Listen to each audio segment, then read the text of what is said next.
Semoga semua sahabat-sahabat Hidayah Media Official dimanapun berada selalu diberikan kesehatan dan rezeki yang melimpah ruah serta barakah. Amin ya Allah ya Rabbal Alamin. Saudara-saudaraku, biasanya dalam mengirimkan surat Al-Fatihah kepada ahli kubur itu terdapat beberapa redaksi. Di antaranya ila ruhi, ila arwahi, dan ila hadarati. Nah, kali ini kami akan membahas bagaimana cara penggunaannya dan apa perbedaannya. Sehingga nanti apabila kita mengirim Fatihah kepada seseorang tidak salah sebut dan tidak sia-sia dan sampai kepada orang yang kita cinta. Nah, berikut ini cara mengirimkan surat Al-Fatihah yang tepat. Oleh karena itu simak videonya sampai selesai agar kita mendapat ilmu yang bermanfaat. Seringkali kita mendengar ketika orang tawasul mengucapkan kata ila ruhi, ila arwahi, dan ila hadrati.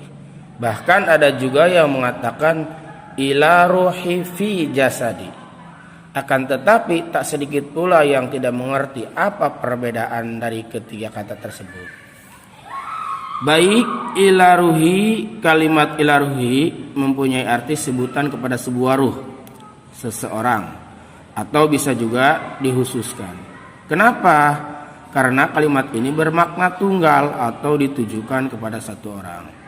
Oleh karena itu pada kalimat ini penggunaannya biasa ditambahi kata khususon. Misalnya khususon ila ruhi abi wa ila ruhi umi ilahumul fatihah. Seperti itu. Kemudian ila arwahi. Kata ila arwahi adalah bentuk jamak dari kata ruh. Penggunaannya dalam praktek bertawasul ialah sebagai pengantar jika yang kita kirim Al-Fatihah adalah beberapa orang atau lebih dari satu orang. Misalnya summa ila arwahi jami'il ahli kubur minal muslimina wal muslimat wal mu'minina wal mu'minat al-Fatihah. Atau misalnya summa ila arwahi khususon jami'il ahli kubur, keluarga besar bapak pulan bin pulan, sebutin semua nama almarhum keluarganya, lalu al-Fatihah.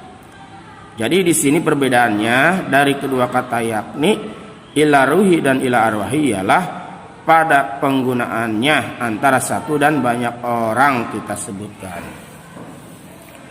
Kemudian kita juga mendengar kata summa.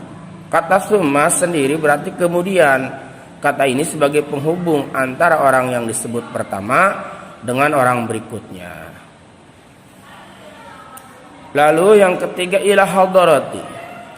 Ila hadarati ialah sebutan yang digunakan untuk merujuk kepada seseorang yang dinilai tinggi derajatnya di hadapan Allah Subhanahu wa taala atau orang yang dicintainya.